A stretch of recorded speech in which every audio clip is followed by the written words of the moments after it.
থেকে ধারাবাহিকভাবে আজকে শুনবো ইনশাআল্লাহ। পড়েন।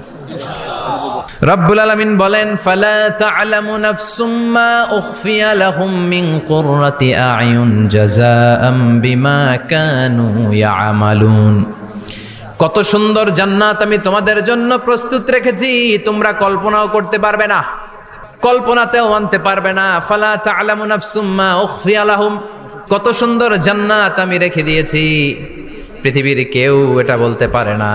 কারোর ধারণার মধ্যে জান্নাতের ধারণা আসতে পারে কত সুন্দর হবে, কল্পনাতীত জান্নাতের সৌন্দর্যটা কোরআনের আলোকে আমরা কিছুটা বোঝানোর চেষ্টা করব, কিন্তু আসলে জান্নাত কত সুন্দর এটা কি না দেখে বোঝা যাবে? কথা বলেন। বুখারী মুসলিমের বর্ণনা মানে মুত্তাফাক আলাই। বিশ্বনবী বললেন, রব্বুল আলামিন ঘোষণা দিয়েছেন, আ'আদাতু লিইবাদিয়াস সালিহিন, আমি আমার নেককার বান্দাদের জন্য এমন জান্নাত